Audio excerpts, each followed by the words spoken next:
Welcome, welcome, welcome everyone to Amplifying Thinking Routines using awesome technology tools.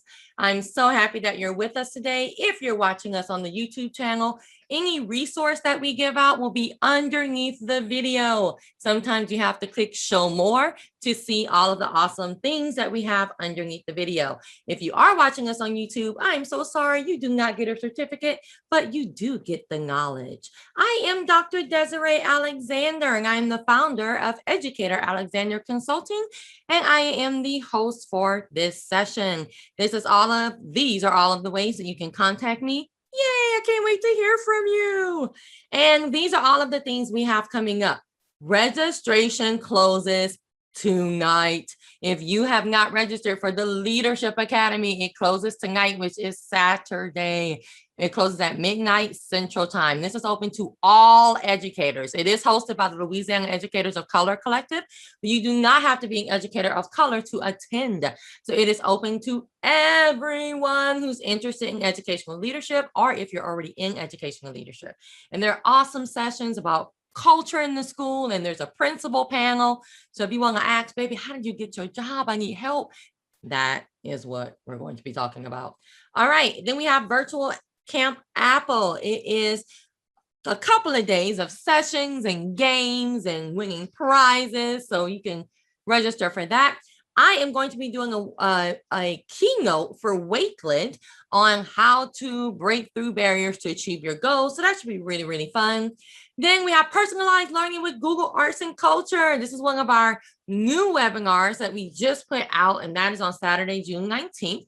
Then we have Level Up with Google Tools. Now, I do need to warn you that 2 of these dates have changed. So if you look at Google Forms and Drawings and Jamboard, those dates are not what they were when we first announced this. So just look at your calendar. I don't want you showing up going, Desiree, what's going on? So just look, those 2 dates have changed, but this is going to be a good one. Then we have me speaking at ISTE. Notice it is a paid event, but if you're going, come join me. Then we have Inclusion Tech Hacks coming in July. I am going to be teaching at the Teach Tech conference. It is a paid event, but you can get 20% off of registration using the code FRIENDS. And just because it's paid doesn't mean it's expensive. So go check that out. Then we have Creating Your Digital Library in July. Ed, Change, Global. The original 24-hour virtual conference is back. There's only a couple of more days to apply to present, and there's only certain times still available, but you can apply to present, and of course, just come and have fun and win prizes. It's really awesome. Then we have Financial Literacy for Educators in July, Back to School with Bunsey in August, Infusing Digital Reading and Writing Tools in the Remote, Blended, or Face-to-Face Classroom in October. And that used to be where we got done because we were still scheduling webinars, but we have TCCA, which is a free event, but it will be in person. What? I can touch people in Houston, Texas. I'm so excited. And then we just added this Google Educator Certifications panel. And I'm going to be quite honest with you. This doesn't happen all the time, but someone last Saturday suggested this on that Google form, and we have it for this Saturday. Now, don't you put that on me every time, because it doesn't happen that quickly every time, but I was like, I can do that. I know a lot of these people. Let's go. So when you request webinars, they sometimes come true. So there you go. They're going to be talking about Google certifications. And I know you're like, that's way in December. I don't know what's going to be happening. But that's on you. I'm just giving it to you early. That's why you have a calendar. Okay. So I'm going to stop talking right on time. I love it. And you are going to get the main event, which is talking about amplifying thinking routines. Well, I just want to thank all of you for taking some time on a Saturday morning to come join me today. When I did the last Educator Alexander webinar, it was filled with energy. I love Desiree's energy, and it just makes me even more energetic than I already am. So I'm super excited that all of you are here today. This is one of my favorite things to present about. I'm super excited to see people from lots of different places. And if you want to follow along, it is bit.ly.da amplify is the link to this presentation. So I'm going to go ahead and get started because I have so much awesomeness to share with you. So I want to give you a little bit of information about myself. This is my 21st year in education. I'm a tech coach in an elementary school in Fairfax County, Virginia. I blog on my website, Tannenbaum Tech. You can pretty much find me almost anywhere at Tannenbaum Tech, Twitter, Instagram, LinkedIn, Voxer, Clubhouse. And where is it? I am super excited to share my book, which came out on my birthday. Transform Techie Notes to Make Learning Sticky is out. So if you like what we talk about in this presentation, I would be honored if you chose to decide to buy my book, but you're always welcome to connect with me through social media, through my blog, etc. I love connecting with educators.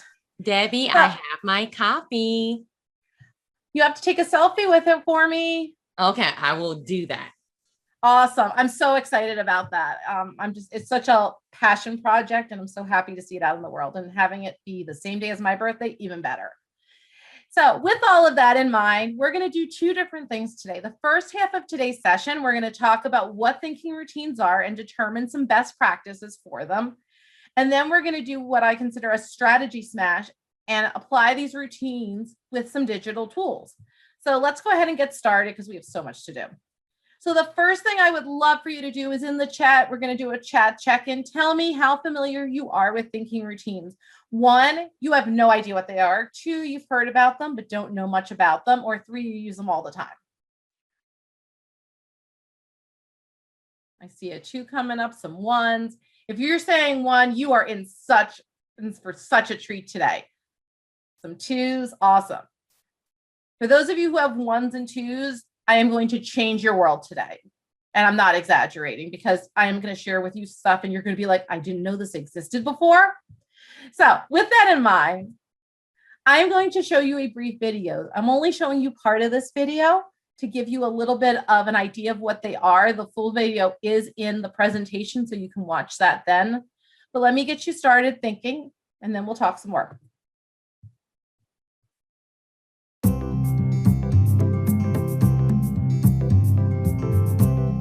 What can we as educators do to help students become better thinkers?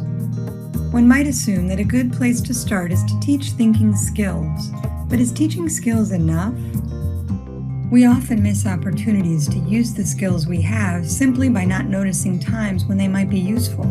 Good thinkers not only know how to think creatively, critically, and deeply, they actually do it. They have a repertoire of thinking moves to draw on. They're inclined to use them, and they're sensitive to the times when thinking would be helpful. In other words, they're in the habit of observing, analyzing, and questioning.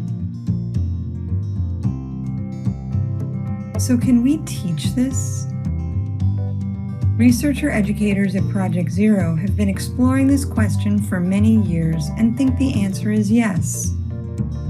The thinking routines they have developed as part of their research invite learners of any age to be close observers, to organize their ideas, to reason carefully, and to reflect on how they're making sense of things. These routines are flexible enough to be used to engage learners with any artifact, system, or concept, including their own thought processes.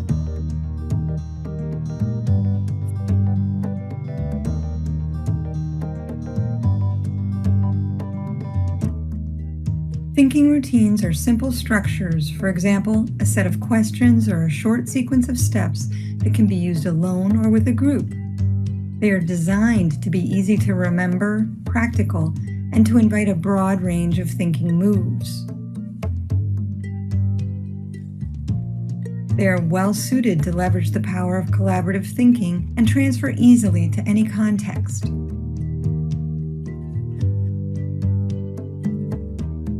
You can use them without training or prior experience, figuring out how they work along with your students just by using them.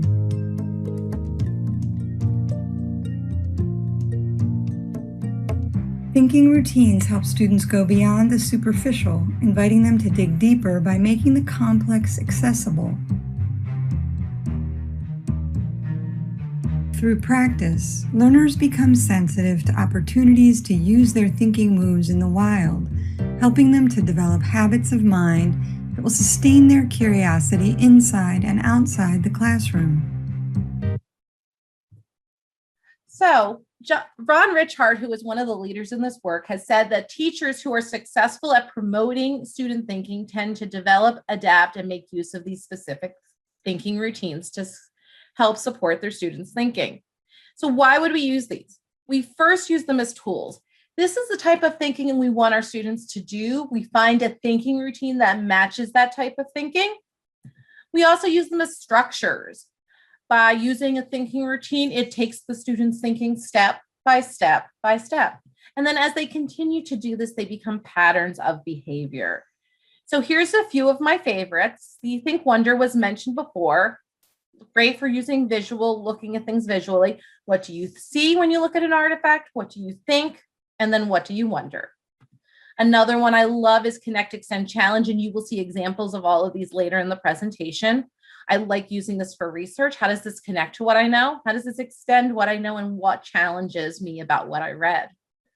Another one I love, which you'll also see later, is color, symbol, image. What's a color that represents an idea? What's a symbol, something that you can tell what it stands for, and an image? And then they explain why they chose it. So I have done a lot of talking. It is time for you to do a little bit of exploration. So I am going to do a couple of different things right now. I am first going to give you a link to the Project Zero Thinking Routine Toolbox. I am also going to give you a link to a Padlet. This Padlet is going to give you the opportunity to do some exploration. So let me show you what I mean by that. You will go here and you will get a chance to look at those thinking routines that I just told you about. Now, when you look at those thinking routines, you will notice there are lots of different types. If you pick any of these, so for example, if you want your students to do some synthesizing or organizing of ideas, these are all ones that are great. You're going to pick one that you might be interested in. Click on it. Inside, you will see links in Spanish and English, and it will explain the routine. You will find one that you might find interesting, and from there, you will get a chance to go to the Padlet. And when you go to that Padlet, you'll press that plus sign. You're going to pick a routine. You can put the link directly in there and explain how you might use it. So I'm going to give you guys about 8 minutes to do that right now. Are there any questions? I can't wait to see what ones you discover. They add new ones every day. So I even learned during this process. Okay, I'm going to go ahead and let you guys get started. The timer says 10. I'm going to give us 8. So let me just adjust that slightly, and you may go ahead and get started. We are going to go ahead, and right now I'm sharing the screen. You guys came up with so many amazing things. I hope you can see all of the great stuff that you have. Just to kind of note, I used to think, and now I think. I'm going to show you an example of that one today. I love the idea of projecting across time. What a great idea. Fact or fiction, great. I love these creative questions. I need to check out. I'm not familiar with that one. Sorry about that. Think, puzzle, explore, you'll see an example of as well today. Color, symbol, image, you will. Chalk talk, I will be showing you an example, but I love that idea. Awesome. Beginning, middle, and end. These are just great.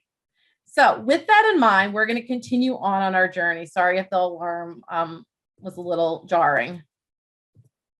So now we're going to go to part 2, and we're going to talk about how do we take these awesome thinking routines and strategy, smash them with technology. I am going to share with you right now 10 examples. In a lot of ways, they'll come fast and furious because I want to give you as much content as possible. But before I do that, I want you to understand the goal of thinking routines is not to do as many of them as possible. The goal is to pick one, let your students get really good at that, get that type of thinking cemented, and then go to another one. I'm showing you a huge variety of them so you can figure out where you think your best starting point is. So I just want to make sure that's clear because I will share a lot of information with you in the next 20 minutes. So the first one we're going to talk about is Padlet. So if you could go ahead and tell me what in a chat check-in, how much you know about Padlet. 1, you have no idea. 2, you've heard of it. Or 3, you use it all the time. See a lot of 3s, a couple of 1s. We just used Padlet. I love Padlet. I agree with you, Lisa. I finally took the plunge, and because I'm doing so many trainings and bought myself a subscription, and it's been well worth it. So with that in mind, let's talk a little bit about Padlet for those of you who are less familiar with it. Padlet is a virtual wall where your students can post ideas. It takes their thinking and makes their voices visible to the rest of the learning community.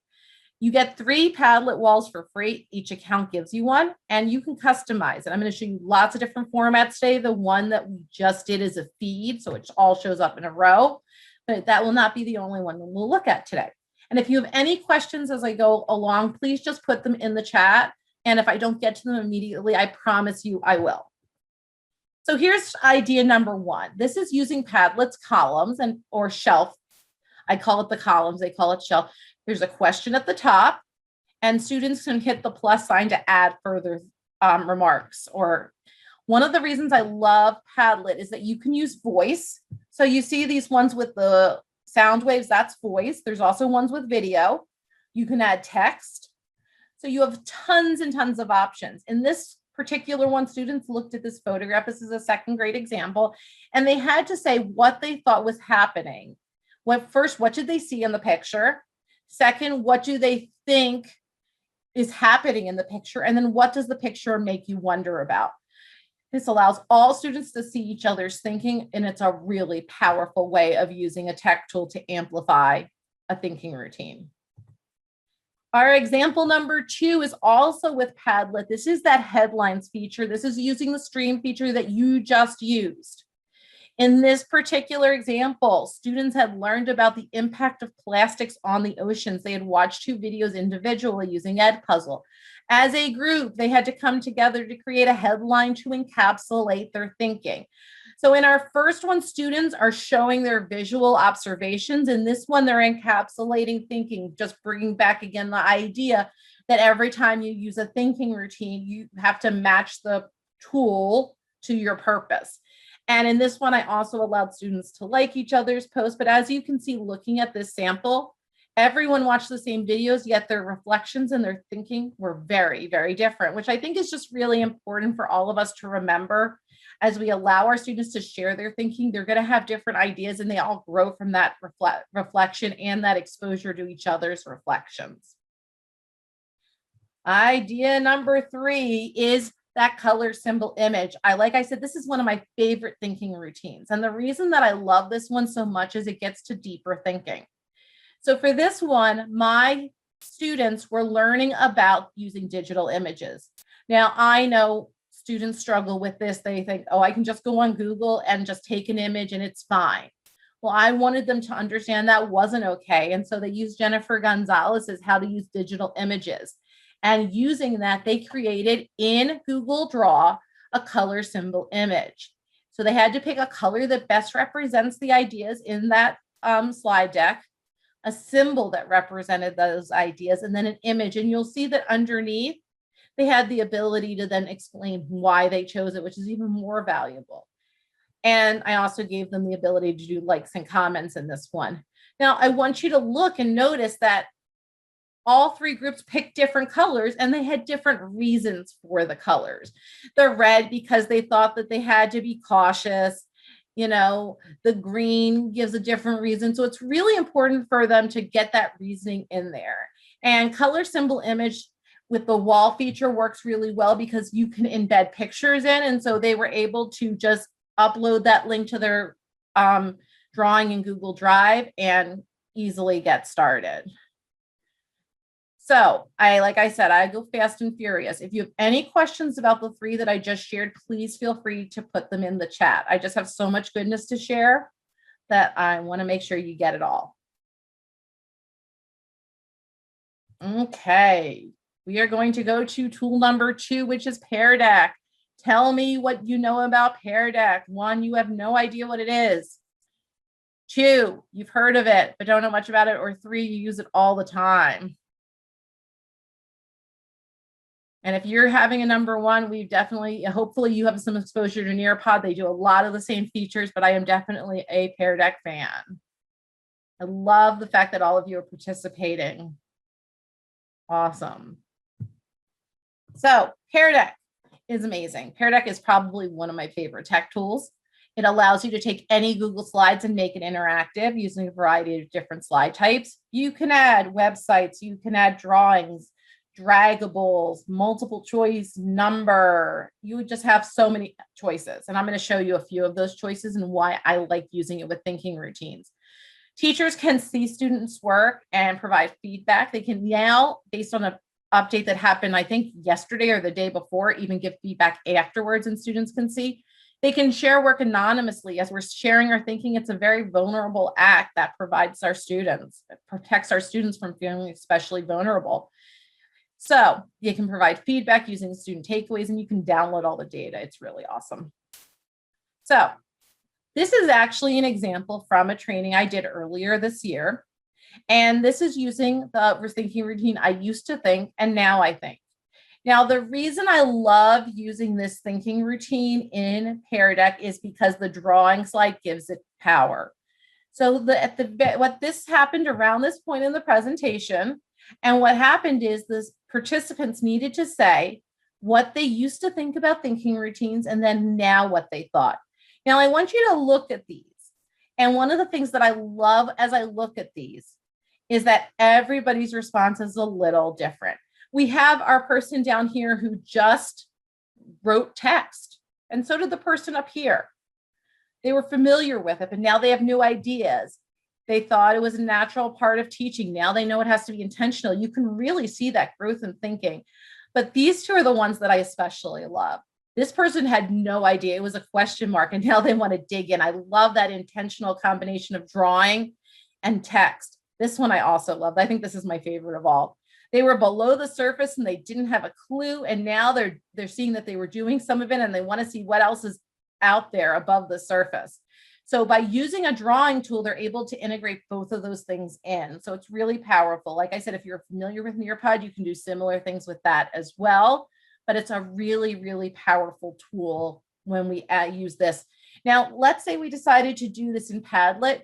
You could absolutely use the voice, you could use the video, but you wouldn't have that ability to draw. And I think when we're talking about what we were thinking before and what we're thinking now, that drawing is really, really impactful. So it's something I highly encourage. Our next idea is a draggable slide. This one was done earlier in this school year, and people were sharing, should school be hybrid or should school be all virtual? People had really strong opinions on this. A lot of times in our classrooms, when students have really strong opinions, they look to see what each other's thinking. They can't do that in Pear Deck. They get a chance to place their flag where they think it should go, and they only see their flag until the teacher reveals where everybody's flag is. This really enables our students to give their real opinions and to really share their thinking. Now, this in and of itself is powerful after they've placed the flag. But it becomes even more powerful when you pair it up with a text slide afterwards, where students need to then explain why they selected the spot that they did. So in this example, one person said, I chose this answer because I want all stakeholders in education to be safe at all times. Safety first is my number one concern. And the other person said, I see the pros and cons of both sides. Honestly, I'm fine with either and can't decide which one was better. Well, when I look back here, I'm pretty sure that second person was here and that first person was probably over there. So really powerful, because first choose where you stand on an issue, and you could do this with anything, with a historical issue, with your opinions on anything, and then why. So super powerful tool there. And it's definitely one of my favorite ways to use Pear Deck. Okay. So James, that's a great question. So as a teacher, you can see what every student wrote and their names, but if you decide to share it, it's all anonymous. So hopefully that's helpful. It's one of the things I really love about Pear Deck is that, let's say you have a student who wants to share, well, you can put theirs up and share it if they want that intentional share, but you can also share all students' thinking and not have it be anonymous. Does that answer your question, James? Awesome. So let's go to our next tool. Like I said, fast and furious. I'm hoping you're hearing something today that's really resonating with you. And you're like, by the end, you'll be like, I know where I want to start. Tell me what you know about Flipgrid. One, you have no idea. Two, you've heard of it. Or three, you use it all the time. For those of you who are saying one, you definitely should check this tool out. It is 100% free, and on June 28th is Flipgrid live. I agree, Lisa. And they are revealing all sorts of new goodies, and I cannot wait to find out. I'm personally hoping, knock on wood, that they're going to release some sort of green screen thing, because I think if they like green screen substitution, because if they did something like that, it would be amazing. So we'll see. I don't know any insider information yet. I love Flipgrid because it gives voices to all of our students. It used to be you had to be on the video and people were self-conscious about that. That's no longer the case anymore. There's mic only mode where students don't need to be on camera. You can put a board up and they don't have to be on camera. So it could be that they're zoomed out. It enables you to do redos. There's sticky notes to gather their thoughts. It helps build communities in places where sometimes some of our students are in more than one location. It's just amazing, and you can log in either with Google or Microsoft. I'm going to share with you two different examples of this. Now, as I share these examples, I want you to think about how using this as a video really impacts the sharing of thinking. This first one is called Circle of Viewpoints. And in this, students were asked to look at the Declaration of Independence from a particular viewpoint. They had, what they did is they thought about who could have been affected by it. As a class, they made up a list of people who could have been affected by the Declaration of Independence. Then they each got to select one person and share their point of view. In this video, which takes place in a portable classroom, so there is some background noise, as a disclaimer, the student shares their point of view, what she's thinking, a question she has, and when ideas are worth thinking for.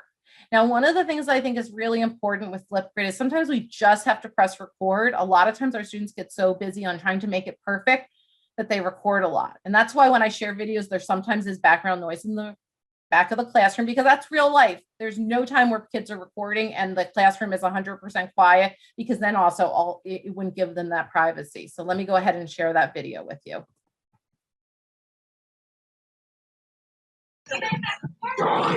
I'm thinking of the Declaration of Independence from the viewpoint of an enslaved woman. It's way too loud. I think that is unfair because they're saying that they are being controlled by the king, but they're not even thinking of how we feel.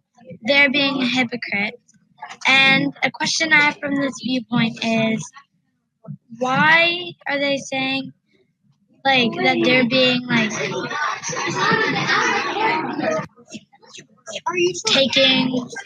taken control over, but they don't even know how we feel.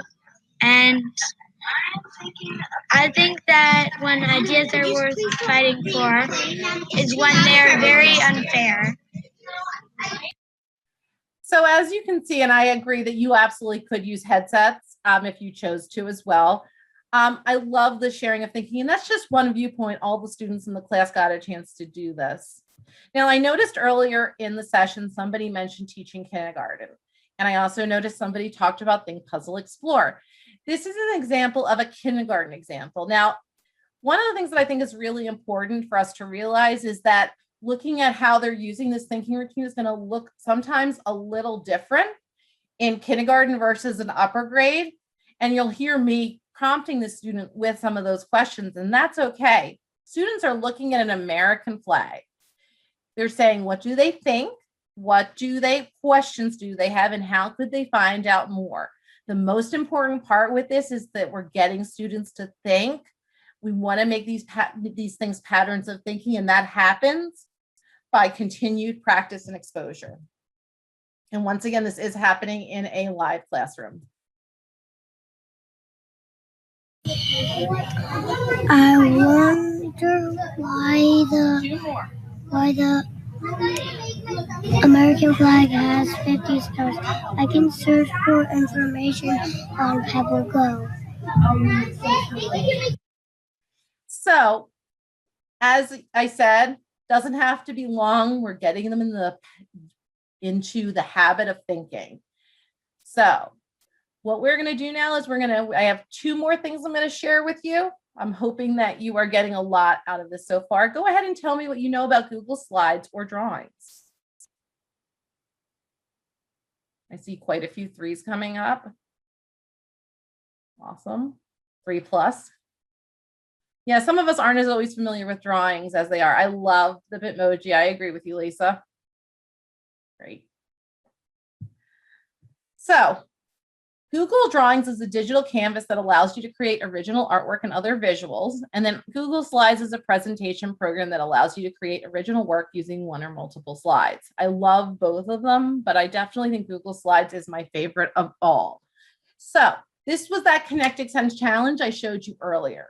So I want to make sure that you understand how this is being used. This is a collaborative slide deck, and that means that everyone has the right to edit.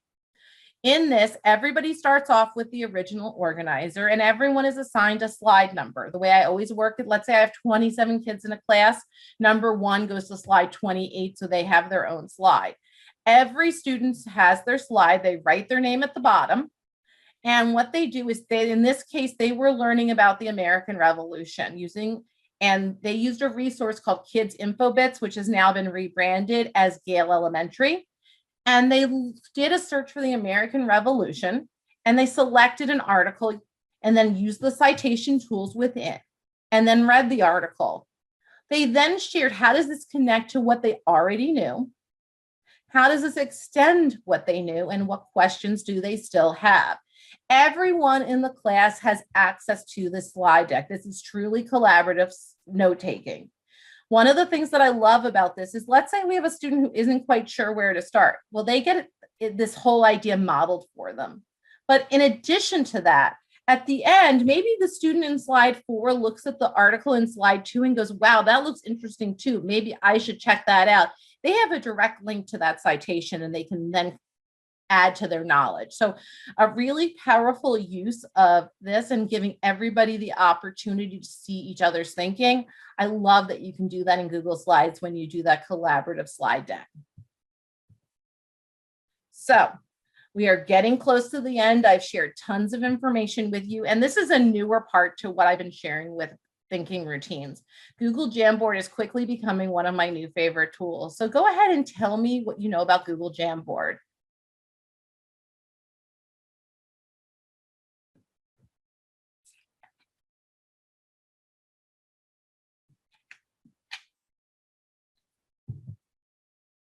Awesome. Some 2s, some 3s, a couple 1s. Now, if you haven't checked Google Jamboard out, it's definitely something you should. It continues to get better and better. And I joke that when Google Jamboard finally allows us to add links directly into it easily, then it's going to be truly a phenomenal program. So Google Jamboard is a collaborative workspace that allows you to post sticky notes, pictures, and even customize the background image. You have 20 frames, which are like slides, and you can have up to 50 people collaborating in one deck. And so I see Lisa writing that she uses it with her sticky notes as part of a kindness challenge, and that's a great use of it. So somebody mentioned earlier about word phrase sentence, I believe. This is an example of word phrase sentence. This is actually from my Creating with Littles presentation. So if you want to check that one out, that's where this is from. And in this case, participants were asked to share a word that encapsulated ideas. So just like headlines encapsulates ideas, so does word phrase sentence, a phrase and then a sentence. So you can see some people chose to use sticky notes. Some people chose to use the text. You can see people checking things off if they agreed with it. One of the reasons I love to use this with Jamboard is it really gives you space and you can make connections. You can move things around if you wanted to form common, to see common ideas. So I really love using this. I want to make sure it always comes up as we talk about this. Someone's like, well, how did you get a Slides Mania in here? I downloaded the Slides Mania. I put it into my slide deck. I downloaded the picture as a JPEG, and in Jamboard, you can then bring it in as a background. So really important little tip that I always find people are interested in. And if you haven't checked out Slides Mania and Paula Martinez, you definitely should. She's amazing. So with that being said, I'm going to share my last idea today. And this is a chalk talk. I know somebody talked about a chalk talk with math earlier today. This is from my Empowering Student Voice presentation. And what I asked people to do is I had given them time to use sticky notes to share what ideas come to mind when they considered empowering student voice and choice. All of those sticky notes were done in those first 3 minutes. And then I asked people to then use the text boxes to show comments and connections. And so you can see how powerful that is. People are sharing ideas. People are showing their connections to other people's work. And it all just comes together really nicely so that everyone is able to see each other's thinking. So I love the idea of trying it in math. If you try it, definitely tag me and let me know. It's just super powerful. So, like I said, I have been doing a lot of talking, and I do believe in making sure that you all have the opportunity to participate. So let me explain what we're going to do to kind of conclude and bring our thinking together. And I can't wait to see what you guys are going to say. I am sharing with you a Jamboard. Now, let me explain what I'm asking you to do. When you get in here, you are going to see 4 boxes. This is a thinking routine called Take Note. I am asking you to use the sticky notes. The sticky notes are right over here. You click on it, you write your idea or whatever you want to share. And if it's too big, you can always make it smaller for those of you who are new to Jamboard. Pick at least one of these things. What's the most important point of today's session? What's something you're finding challenging, puzzling, or difficult to understand? A question you would still like to discuss or something you found interesting. And what I would like you to do over the course of the next few minutes is share your thinking here. So we're actually doing a thinking routine in practice. Love these. These are really great. So many great ideas here. And like I said, this will be active, so you can come back to this at any time if you want to look at this.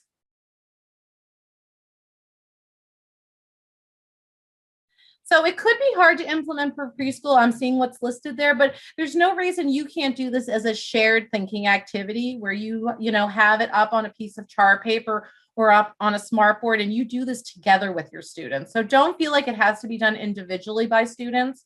You can always do it that way as well. So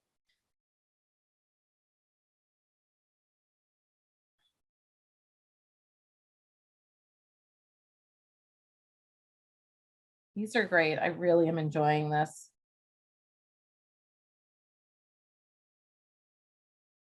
Oh. So I see somebody asking about how to do this with asynchronous. All of these thinking routines can be easily added as a link to any sort of asynchronous activity. They can be added as a link into slides. We did that today. Even if you were using something like an ed puzzle, you could add it as a link in your notes. So don't be afraid to do that. And for example, Pear Deck allows you to create asynchronous activities using student-paced mode. So you could easily include that as a student-paced activity for your students, and then later on share as needed. Those are great questions. So, and someone else asked about assessing student thinking. Our goal is not to assess it. Our goal is to understand it. We want to make sure students know that their thinking is valued. And once we understand their thinking, then we can decide what are our next steps. But we want to make sure every student knows that what they have to say is important to us and it matters to us. But that's a great question. Oh. And if you're interested in learning more about how to use digital tools for creating, I'll share my website. There's lots of great things in there. Not to put a plug for my book, but inside of chapter 3, I talk all about creativity. So definitely feel free to check that out. But I have lots of great resources I'll be happy to share with you. These are great. You guys have some really good feedback and ideas here. Yeah, you really do need to decide which ones are best. But remember, some of the thinking routines I showed you, students worked with in a group to do. It doesn't all have to be done alone. Definitely intentional. These are great. I always love doing presentations for Desiree because her participants are always spot on. So I'm going to give you about 1 more minute if you have anything else to add. But like I said, I love looking at this, and look at all this great thinking that is on, that all of you, I think there's now 31 of us in here. And look at the great thinking that this group of educators on a Saturday morning, and at least for me, the school year's not over, towards the end of the year are sharing. I mean, that's pretty phenomenal. Talk about a way to amplify voice and amplify thinking. You're not able to present while using Pear Deck. My guess is that you need to make sure you're sharing your teacher dashboard. You cannot, including voice and video in a jam is a little bit more complicated. So I'll be happy to try to help you with that. There are some things that Jamboard does not allow us to easily do yet, but it's coming because it keeps getting better. Okay, I'm going to go ahead and flip back. And are there any questions that I haven't already addressed? I feel like we've gone through so much great information today. We do have one. Does your book have all of the information you shared today and steps? Say that one more time. I missed the last part. Oh, sorry. Does your book have all of the information you shared today and steps? It does go through a lot of it. And it has links to my website where there are special QR code links, so you can go in, you get secret pages. It really goes through the thinking behind it and how to do it, and how these things go in practice. So it's a little deeper than I really go into in my presentations. But it has a ton of information. And so it will take you through, here's the example, why the thinking routine in the book, why use this tool for a thing. I don't know if you can even see that. Why use this tool? How can I use this tool with thinking routines? So it really kind of takes you through each one and explains it. But like I said, there are definitely links, and my book is more than just thinking routines. It talks about lots of other things. But thank you for that question. Any other questions? That I don't know. The question is, some of my students were not able to use Edpuzzle on their Chromebooks. What could have been the cause? I'm wondering if it has something to do with the security settings of your district. So that would be my guess. So I just want to share a couple of other last minute things with you. It's funny because as I was watching the beginning of Desiree's presentation, Desiree and I are both going to be in a lot of the same places. I'm super excited to go to Houston. Since so many of you guys are from Houston, I'm going to be at that same conference that Desiree's presenting at. I'm also going to be, I think you said you're at Teach Tech. And I have quite a few others that are listed on my website. So just so all of you know, if you want to look at my website, it's Tannenbaum Tech. I've spent a lot of time on it. In fact, I have a new blog post today. Definitely feel free to check it out, including if you are interested in learning about where I'm sharing. All of that is on here. I'm super, super busy. Oh, and ISTE, I'm super excited to be presenting for playgrounds in there as well. Also, you'll see that there's a blog post specifically on thinking routines here. So you'll see some of it, but you can go through and always type in. For example, I have one that's just about Jamboard and thinking routines. So if you just type in thinking routines in here, you'll see that there are lots of ones that I've done. I just did a recent one in June about using Wixie, which I didn't even get to talk about today. In addition, there's a direct link to my book on Amazon. If any of you are interested in ordering it, I'd be honored. But if you would like a signed copy with some stickers, that link is on my website. And then lastly, I know Desiree is going to give you a link for a survey, but I also like feedback in addition to what she has, because I just love to learn and grow. So I am going to give you a link to a form. In that form, if you're interested in being part of my email newsletter, there is a question where you can opt in. Don't feel like you have to, but I love to connect with educators. To me, this is not about one Saturday morning, but building a relationship and, all of us learning from each other and with each other. And Desiree, I finished on time. Woohoo! It was amazing. Like, I'm just sitting here and I heard you say, I don't want to, pump up my book, but I'm like, no, you do it. So I love it. I mean, awesome. Look how beautiful the cover is. We had so much fun making it. Yeah, it is. Not only does it take such hard work and dedication to do that, but also for it to be good. So no, you pump that up. I did want to know the form that you gave out for your for your newsletter and feedback. Oh, it is on here. It's on the picture. It's the Yes, it is. okay. It's a link, I just want to also make put sure it in my the chat. YouTube people can get it too. So if they get the resource, they can get all these links on the resource link that we have in the Perfect. description. So perfect. Okay, so we are done. Thank you so much, Debbie. Like your two welcome, webinars and, have been amazing. As you look at next year, let me know. I love presenting for you. Oh, It's you always are so much part of fun. the EA family. So that's when you just email me and go, hey, I want to present. I'm like, all right, when? Let's go. I always love presenting for you. It always like makes my Saturday. Yay. Well, look, you are welcome. Cause I know there's one you said, I was like, ooh, we haven't done that one yet. So yeah, there's a couple. I've been adding some new ones. So I'm trying to get things ready. I think 2 new ones that I have to have ready for ISTE. So for playground. So awesome.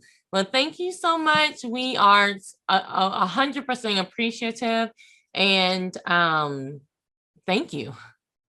Thank you for having me. And you guys were such a great group of people. Sometimes I'll do something on a webinar and people won't participate, but not this group. You guys were ready to go. And like I said, a Saturday morning in June, wow.